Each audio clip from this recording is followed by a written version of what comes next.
இரண்டாவது, அல் குர்ஆன் முழுதுமே நீங்க என்ன பார்க்கலாம் அப்படி என்று சொன்னால், ஒரு தந்தையுடைய அம்சத்துல நம்ம உணர்வு ரீதியான பகுதிக்கு வருவதற்கு முன்னால் ஒரு தந்தை தண்ட பிள்ளையுடைய எதிர்காலம், அவனுடைய தர்பியா, அவனுடைய ஏகத்துவம், அவனது ஒழுக்கம், அவனது வாழ்க்கை, இந்த விஷயத்துக்கு யார் பொறுப்புனா தந்தை. குர்ஆன்ல நீங்க எல்லா இடங்கள்லையும் எடுத்து பாருங்க, தாயுடைய இடத்தை அல்லாஹ் தஆலா எப்படி கொண்டு வருவான் அப்படி என்று சொன்னா, ஷஃபக்கத்துல பாசம், நேசம், கருணை, அந்த பிள்ளையுடைய பாதிப்பு வரக்கூடாது, அந்த பிள்ளைக்கு எதுவும் நடந்துடக்கூடாது என்ற இதுல தாய்க்கு நிகரா யாரும் இல்லை. அதை அல்லாஹ் கொண்டு வருவான்.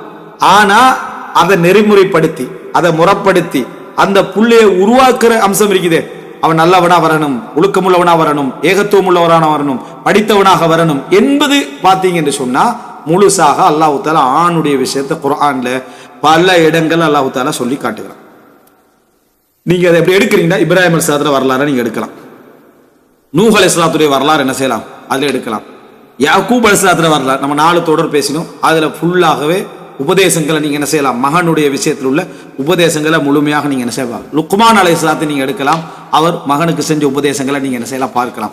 இப்படி குர்ஆன் முழுதும் மகனுக்கு செய்த உபதேசங்கள், மகனுக்கு என்ன வழிகாட்டல் கொடுத்தல் என்கின்ற அம்சத்துல நீங்க பார்த்தீங்கன்னு சொன்னா, கூடுதலாக தந்தையுடைய பொறுப்பு அந்த இடத்துல இருக்கிறத பார்க்கணும். ஒரு பெண் தன் வீட்டில் இருக்கிற வல்மர்அத்து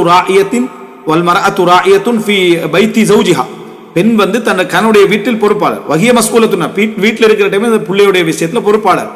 ஆனா அந்த பிள்ளையுடைய அதாவது என்ன வளர்ச்சி, அவனுடைய கல்வி, அவனுடைய எனது ஆரோக்கியம், அவனது எனது செலவினங்கள், இதெல்லாத்தையும் யார் பொறுப்பாண்டா தந்தை. எனவே அவனுடைய அதுக்கு என்ன சொல்லலாம்னா, அவனுடைய அதாவது பாதுகாப்பான ஒரு நல்ல சுகாதாரமான நல்ல பொருத்தமான ஒரு நல்ல சூழ்நிலை ஏற்படுத்திக் கொள்ளக்கூடிய பொறுப்பு அல்லாஹ் தஆலா என்ன செஞ்சுகிறான், தந்தை இடத்துல தான் வைத்திருக்கிறான். அந்த நுஸ்ஹா என்ற பகுதியை நம்ம என்ன செய்யறோம் பார்க்க. அடுத்த பகுதி என்ன, கணவனுக்கு அல்லாஹ் தஆலா அதாவது அல்லாஹ் தஆலா தந்தைக்கு வச்சுக்கிறான்னு சொன்னா, அவனுடைய பொருளாதார ரீதியான அவனுடைய நடவடிக்கைகள், அவன் பொருளாதாரத்தில் எப்படி வரணும், அவன் உழைக்கணும் என்ற பகுதியை சரியாக நம்ம மற்றதுக்கு உதாரணங்கள் சொல்றாரு. நம்ம விரிவாக போக வேண்டிய அவசியம் இல்லை, நம்ம ஆல்ரெடி யாக்கூப் அலைஹிஸ்ஸலாத்து இதில் பேசிக்கிறோம், ஏற்கனவே விரிவாக நம்ம பேசிக்கிறோம். மூணாவது என்னது, அல்லாஹ் ரப்புல் ஆலமீன் அவர்களுடைய அதாவது பொருளாதார அம்சங்கள் விஷயத்திலையும் தந்தை ஒரு பெரிய ஒரு கவனம் என்ன செய்யணும் எடுக்கணும். அதாவது பொருளாதாரா எப்ப இவன் உழைப்பான், இவன் உழைக்க கொடுக்கிறது எப்படி, இந்த மாதிரி விஷயங்கள் அவனுக்கு அதில் பழக்கிறது அப்படின்னு அல்லாஹ் ரப்புல் ஆலமீன் சொல்லி காட்டுறான்.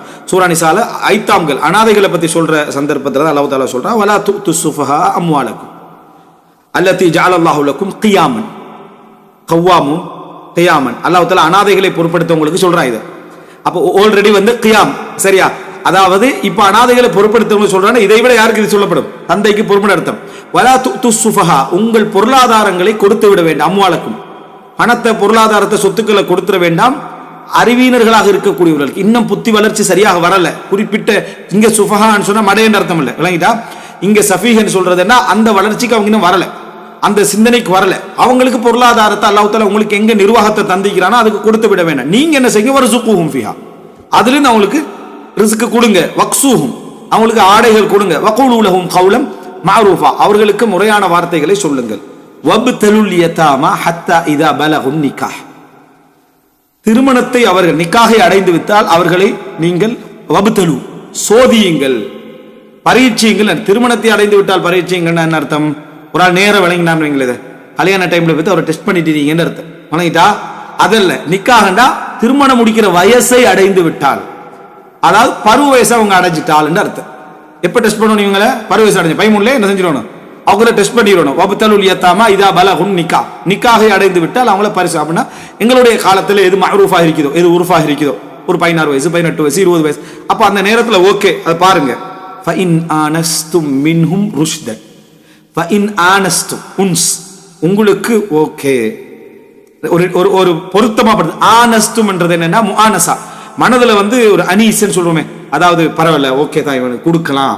ஃபஇன் ஆனஸ்தும் மின்ஹும் ருஷ்தன், ஏற்கனவே சுஃபஹான் அல்லாஹ் தஆலா, இப்ப ருஷ்த் இருக்கவனுக்கு ராஷித், ஒரு ரஷீதா இருக்கிறான், ஒரு நிர்வகிக்கக்கூடிய இடத்துல இருக்கிறான்டா, ஃபத்ஃபஉ இலைஹிம் அம்வாலஹும், அவர்களுடைய பணத்தை அவங்களுக்கு கொடுத்துருங்க.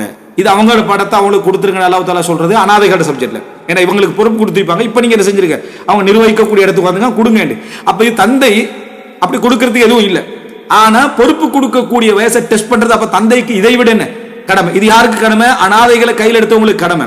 அப்ப அல்லாஹ் தஆலா சொல்லி காட்டுறான், ஃபஇன் ஆனஸ்தும் மின்ஹும் ருஷ்தன் ஃபத்ஃபஉ இலைஹிம் அம்வாலஹும், அவர்களுக்கு அவங்களோட சொத்துக்களை என்ன செஞ்சிருங்க, கொடுத்துருங்க. அப்ப பிள்ளையோட தொழில் முயற்சி அவன் சரியா ஓகேயா, அவனுக்கு அதுக்கான சரியான இது வந்திருக்கா, இப்ப பணத்தை ஒப்படைக்கலாமான்னு ஒரு தந்தை என்ன செய்யணும், பார்க்கணும், அதுக்கான முயற்சி எடுக்கணும் என்பதை பார்க்கணும். அந்த அனாதைகளுக்கு எல்லாம் அனாதைகளை பொறுப்படுத்தவங்களுக்கு சொல்றான், வலா தக்குலுஹா இஸ்ராஃபன் வ பிதாரன் ஐயக்பரு, பெரிதாகி விடுவார்களே என்பதற்காக அவசர அவசரமா இதை தின்னு முடிச்சிடாங்கன்றான். எப்படி?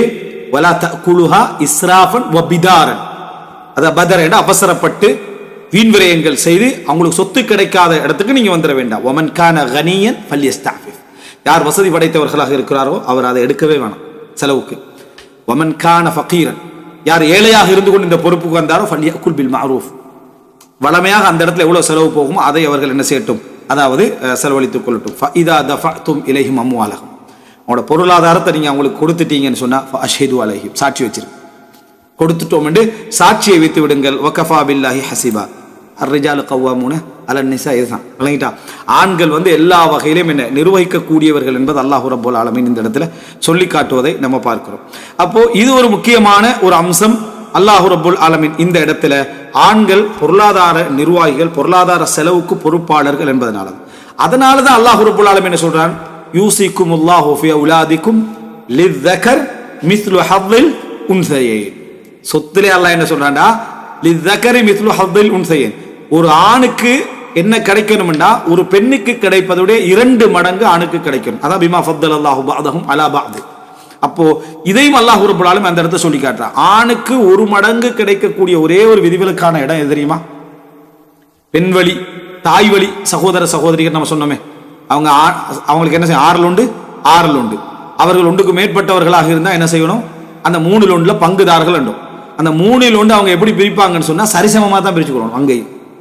அங்கே என்ன செய்யணும், உதாரணமா அவங்களுக்கு ஒரு 90 லட்சத்தை பிரிச்சு கொடுக்க போறோம், 9 பேர் இருக்கிறாங்கடா, 10 லட்சம் 10 லட்சம் 10 லட்சமா தான் அவங்க என்ன செய்யணும், ஆனா பெண்ணா இருந்தாலும் பிரிச்சு கொடுக்கும். இந்த இடத்தை தவிர சரியா அல்லாஹ் ரப்பல் மற்ற இடங்கள் எல்லாம் லிஸ்ஸகரி மிஸ்லு ஹவ்வில் உன்ஸயைன் என்ற அடிப்படையில் தான் அல்லாஹ் தஆலா சொல்லிக்கிறான். எனவே நம்ம மிக முக்கியமான ஒரு இடத்துக்கு வரணும். என்னடா, ஆண்களை பொறுத்த வரைக்கும் ஒரு தந்தை என்கின்ற ஒரு ஸ்தானத்திலிருந்து நாம் ஒரு தந்தையை நம்ம பார்க்கிற சந்தர்ப்பத்தை ஒரு பிள்ளை உணர வேண்டிய மிக முக்கியமான பகுதி, எனது தந்தை தான் என் தாயுடைய முழுமையான, கல்யாணம் முடிச்சு என்னை வளர்த்து அதல்ல, என் மனைவியை என் தாயை எடுத்த நாளிலே இருந்து, என் தாயுடைய செலவுல இருந்து, என் தாயுடைய ஆசைகள் அபிலாசைகள் என எந்த தந்தையும் அந்த அடிப்படையான அபிலாசைகள் மட்டும்தான் என்று செலவழிச்சிருக்க மாட்டான். அவங்களுடைய என்ன ஆசைகளை எவ்வளவு இருந்தாலும் சரி அவைகள் எல்லாம் செலவழிச்சிருப்பாங்க. இன்னும் சொல்ல போனா பல தந்தைமார்கள் செலவே அவங்க கையில கொடுத்துடுற லெவலுக்கு என்ன செஞ்சிடறாங்க, மாறிடுற அளவுக்கு அந்த செலவுல ஒரு ஆண் நினைக்கிறான், நான் என்ன அதாவது இவங்களுக்கு கொடுத்து செலவழிக்கணும் என்ற ஒரு உணர்வுக்கு ஒரு ஆண் என்ன செஞ்சிடறான் வந்துடா. ஒரு பெண்ணுடைய தொழிலை பொறுத்த வரைக்கும் பெண்ணுக்கு அது சாய்ஸ், ஆணுக்கு அது நிர்பந்தம். பெண் தொழில் செய்யலாமா இல்லையான்றது என்ன, அவளுக்கு ஒரு தேர்வு தான். ஆணுக்கு தேர்வெல்லாம் இல்லை, அதான் ஆணுக்கு தீர்வது. சரியா, தீர்த்தாச்சு ஆணுக்கு, நீ என்ன செய்யணும், உழைச்சாகணும் அப்படி சொல்லி இந்த லெவல்ல அவனது லைஃப் என்ன செய்யும். அப்போ ஒரு மகனாக யோசிக்கிறவங்க, தந்தையாக இருந்து மட்டும் தான் யோசிக்கிறோம். ஒரு மகன் என்ன செய்யறான்டா, என் வாப்பா எனக்கு நல்ல முறையில் என்ன செஞ்சுக்கிறாரு, எல்லாம் செஞ்சுக்கிறாரு, என்னை கவனிச்சு தாயிலிருந்து வா. அல்லாஹ் தஆலா எல்லா இடங்கள்லையும் வாலிதைனி இஹ்சானா, பெற்றோர்களோடு நல்ல முறையில் நடந்துக, உம்மா கஷ்டப்பட்டு பெத்தெடுத்தான்றான். அல்லாஹ் தஆலா நல்ல முறையில் நடந்துக, நல்ல முறையில் நடந்துகன்னு 2 பேரையும் சொல்லிட்டு தாயோட சிரமத்தை மட்டும் சொல்றான்டா. தாயாக உனக்கு அவங்க சிரமப்பட்ட இடத்துல பிறப்பிலிருந்து நான் சொன்னேன் வயிற்றுல சுமக்கிற அந்த இதுல இருந்து அது ஆரம்பிக்குது. தந்தையாக சிரமப்படுறது இருக்குதானே, தாயை சுமந்ததிலிருந்து, தாயை எடுத்ததிலிருந்து அவனுடைய செலவுகள் எல்லாம் பொறுப்பு என்று ஆரம்பிச்சிருது. அந்த இடத்துல அவனுக்கு கடமையாகிறது. நஃபகா, கிஸ்வா, மருத்துவ இதன் எல்லா பகுதியும் அவனுக்கு கடமையாகித்தான் நீ அந்த இடத்துல வர. தாயுடைய அத்தனை பகுதியும் ஒரு பொறுப்பெடுத்து விடுகிறான். எனவே ஒரு மகனாக யோசிக்கிறவர் தந்தையை அந்த இடத்துல இருந்து கொண்டு வரும், அந்த உழைப்பு. இன்னும் அவர் அந்த பக்கத்துல போனா, அதாவது ரிவர்ஸ்ல அவர் யோசிக்கக்கூடிய விஷயங்கள் அப்படியே முன்னுக்கு போய் யோசிக்கலாம். அதுக்கு முன்னாலே அவன் தங்கையை பொறுப்படுத்திருப்பான், அவருடைய தாயை பொறுப்படுத்திருப்பான், அவருடைய தந்தையை பொறுப்படுத்திருப்பான், அவருடைய சகோதரர்களை பொறுப்படுத்திருப்பான். அப்படி பொறுப்படுத்தி கொண்டுதான் இந்த பயணத்துக்கு என்ன செய்வான், வருவான். சோ எனது தந்தை ஒரு இடத்துக்குள்ள எனக்குள்ள வருகின்ற பொழுது அவர் ஏற்கனவே பல சுமைகளையும் சுமந்து கொண்டு இந்த இடத்துக்கு வரான். ஆனா ஒரு பெண்ணாக மகனை சுமக்கக்கூடிய இடத்துல, அந்த இடத்துல உணர்வு ரீதியான இணைப்பு வேணும்னா அவங்களோட குடும்பத்தோடு அவங்களுக்கு இருக்குமே தவிர பொறுப்பு ரீதியான எதுவும் இல்லை. பொறுப்பு ரீதியான எதுவும் பெரும்பாலும் விதிவிலக்கான இடங்களை தவிர பெரும்பாலும் பொறுப்பு ரீதியான எதுவுமே இல்லை. இன்னும் சொல்ல போனா பல பெண்கள் பொறுப்பு ரீதியான இதற்காகவே திருமணம் முடிப்பாங்க. ஒரு ஆணு உங்களுக்கு வசதிக்கு செலவழிப்பான், அப்ப என் தாயை பார்த்துக்கொள்ளலாம், என் தந்தையை பார்த்துக்கலாம், என்னுடைய உறவுகளை பார்த்துக்கொள்வான். யார் எடுக்கிறான்? ஒரு திருமணம் முடிக்கிறதுக்கு பின்னாலேயே பொறுப்பு ரீதியான இடத்துல ஒரு தந்தையை தீர்மானிக்கிறார். அதாவது தன்னை கணவனை தீர்மானிக்க, தன்னை பிள்ளைக்கு தந்தையாக வரக்கூடியவரை தீர்மானிப்பதை நம்ம பார்க்கிறோம். இந்த பகுதி தான் மிக முக்கியம். இது ஆண்கள் மிச்சம் பேச மாட்டாங்க. ஆண்கள் அது இயல்பான இடத்துல பேசும். அதுக்கான அடுத்தடுத்த காரண காரியங்களை நான் அதை சொல்லுவேன். எனவே இந்த மிக பிரதானமான முதலாவது அம்சம் தான் அல்லாஹ் ரப்புல் ஆலமீன் தாய் தந்தைக்கு நீங்க இஹ்சான் செய்யுங்க என்று சொல்லிட்டு தந்தையுடைய பகுதி அல்லாஹ் தாலா எல்லா இடத்திலையும் சொல்லாததுக்கு காரணமே அர்-ரிஜாலு கவ்வாமூன அலன் நிசா. அவன் ஆல்ரெடி நிர்வாகி. நீங்க தாயை மறந்துடவான், நீங்க தாயை மறந்துடவான. தாயுடைய சிரமம் இப்படி ஒரு சிரமம் என்ன செய்து இருக்குது என்கின்ற பகுதிக்காக அல்லாஹ் தாலா சொல்றான். அடுத்தது பொறுப்புன்னு எடுத்து வந்தீங்கன்னா அந்த மனைவியுடைய ஒழுக்கத்துக்கும் அந்த மனைவியுடைய கற்புக்கும் எல்லாத்துக்கும் யார் பொறுப்பு? அந்த அது பொறுப்பு. அதே போல வளர்ச்சியில பிள்ளையுடைய எதிர்காலம், பிள்ளையுடைய உழைப்பு, பிள்ளையுடைய மார்க்கம், பிள்ளையுடைய கல்வி எல்லாத்துக்கும் பொறுப்பு யாரு? தந்தை. அதான் நான் சொல்றது ஆத்மீக ரீதியான ஆன்மீக ரீதியான அந்த விஷயங்களுக்கும் தந்தை. இப்போ மூணாவது என்ன? அவனை சரியான இடத்துல ஒப்படைக்கிறது. அவனை சரியான இடத்துல ஒப்படைக்கிறது அப்படின்னா என்ன? பொருளாதாரத்துல, உழைப்புல சரியான இடத்துல ஒப்படைக்கிறது. அல்லாஹ் தஆலா என்ன சொல்றார்? வப்தலு, நீங்க பரீட்சித்து பார்த்து அதை பார்த்து என்ன செய்யுங்க? அதை செய்து வையுங்கள் என்றான். நான்காவது பகுதியை சொல்லிட்டு அடுத்த பகுதிக்கு போகும். என்னன்னு சொன்னா அல்லாஹ் ரப்பல் ஆலமீன் சொல்றான். அதாவது நான்காவது அம்சம் இது. அது என்ன அப்படின்னு சொன்னா, அதாவது பிள்ளைகளுடைய முக்கியமான ஒரு இது நம்ம எப்படி விளங்கிறப்படாண்டா ஒன்றுக்கு பின்னால ஒன்று விளங்கிறப்படா நம்ம ஆல்ரெடி சொல்லிட்டோம். அது சரியா? அப்படி இல்லை. 4 கடமைகள் என்ற பகுதி நான் சொல்லுவாரு. அல்லாஹ் ரப்புல் ஆலமீன் சொல்றான். அதாவது சூரா நூர் 32ல வஅன்கிஹுல் அயாமா மின்கும், உங்களில் கணவன் இல்லாமல் இருக்கக்கூடியவர்களுக்கு அந்த பெண்களுக்கு நீங்கள் திருமணம் முடித்து வையுங்கள். விளங்கிட்டா? கணவன் இல்லாமல் இருக்கக்கூடிய பெண்களுக்கு அப்படின்னு திருமணம் முடிக்காத பெண்களுக்கு திருமணம் முடித்து வையுங்கள். வஸ்ஸாலிஹீன, சாலிஹீன்களுக்கு திருமணம் முடித்து வையுங்கள். மின் இபாதிக்கும் வ இமாஇக்கும், உங்களது அடிமைகளிலும் உங்களது அடிமை பெண்களிலும் இருக்கக்கூடிய அவர்களுக்கும் திருமணம் முடிச்சு வைங்க. அப்ப திருமணம் முடித்து வையுங்கள் என்று அல்லாஹ் தஆலா ஆண்களுக்கு அர்-ரிஜாலு கவ்வாமூன அலன் நிசா, ஆண்களுக்கு பொறுப்பு சொல்றான் அல்லாஹ் தஆலா. இயகுனு ஃபுகரா, அவர்கள் ஏழைகளாக இருந்தால், வறுமையில் உள்ளவர்களாக இருந்தால் கல்யாணத்தை விட்போடுங்க நம்ம மத்த சிஸ்டத்துல. சரியா? யுக்னிஹிமுல்லாஹு மின் ஃபத்லி, அல்லாஹ் தஆலா தனது அருளை கொண்டு அவர்களை போதுமானவர்களாக ஆக்குவான்.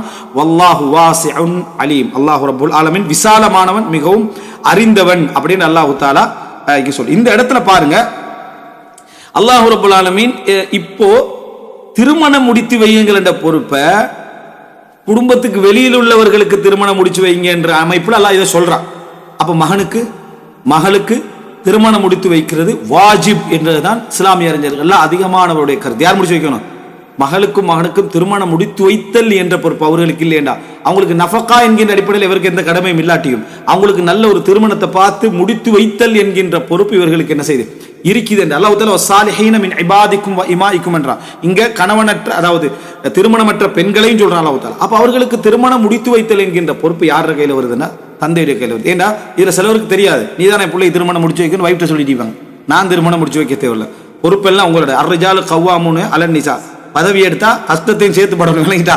அதனால இந்த பகுதிகளை நீங்க பாத்தீங்கன்னா நஃபக்காவோட சம்பந்தப்பட்டதுகளும் இருக்கு. இதுல நஃபக்காவோடு சம்பந்தப்படாம அவர்களுடைய மன எழுச்சி, அவருடைய எதிர்காலம், அவருடைய பொறுப்பு இதோடு சம்பந்தப்பட்டிருக்கு, தொழில் சம்பந்தப்பட்டிருக்கு, திருமணம் சம்பந்தப்பட்டது. இவைகள் அனைத்துக்கும் இவர்கள் பொறுப்பாளர்களாக என்ன மாறுறாங்க. திருமணத்துக்கு பிறகும் தந்தை பொறுப்பாளராக மாறுவார். அது என்னென்ன இடங்கள்ல எப்படியான விஷயங்களை நம்ம இன்ஷா அல்லாஹ் பார்ப்போம். முதலாவது இந்த பகுதி நான் அழுத்தமா சொல்றதுக்கு காரணம், தந்தை சம்பந்தமாக பேசக்கூடிய எல்லாருமே ஷஃபக்கத்துடைய பகுதி, அவருடைய இரக்கம், அவருடைய கருணை, அவருடைய அந்த இவைகளை பத்தி தான் பேசுறாங்க. ஆனா அப்படி இல்லை. ஒரு ஆண் என்ற அடிப்படையில் அவர் சிறப்பான இடத்தை, அதாவது ஒரு பொறுப்புல கொஞ்சம் கூட இருக்கிறாரு, நிர்வாகத்துல கூட இருக்கிறாரு. செலவழித்தல் என்பது தந்த தாயை செலவுக்கு எடுத்ததிலிருந்து, அதுக்கு முன்னால பொறுப்பெடுத்ததிலிருந்து தந்தையுடைய பகுதி என்ன செய்ய நீட்சி, தந்தை தனக்கு செலவழித்த இடத்திலிருந்து ஒரு புள்ள பார்க்க கூடாது. அந்த தந்தையுடைய நீட்சியை பார்க்கணும். நீட்சினா எங்கிருந்து அந்த பொறுப்புகளை அவர் சுமந்து கொண்டு ஒரு ஆண் மகனாக பயணிச்சு கொண்டிருக்கிறாரு. ஒரு ஆண் மகன் என்றவர் நிர்வாகி அப்படின்னா என்ன, அவனுக்கு எண்டைக்கு முடியுமோ அண்டையிலிருந்து அவன் தாயை, தந்தையை, தங்கச்சியை, அக்காவை எல்லாரையும் பொறுப்பெடுத்துக்கிறதா வரணும். ஆனா மனைவியாக வார பலர் என்ன நினைச்சிடறாங்கடா, அப்படி கட் பண்ணி கேபிளை கட் பண்ணிட்டு தனியா என்ன பேக்கேஜ் எடுத்துட்டு போறது இல்லை, சரி வராது. சரியா? இது ஒரு கிட்டத்தட்ட மொபைல் போன் வாங்குற மாதிரி, கவரு, டெம்பர்ட், கேபிள் எல்லாம் சேர்ந்து தான் வரும். தனியா எடுத்தா போன் வேலை செய்யும். இந்த அடிப்படையில நீங்க இந்த விஷயத்தை தெளிவாக என்ன செய்யணும், புரிந்து கொள்ள வேண்டும்.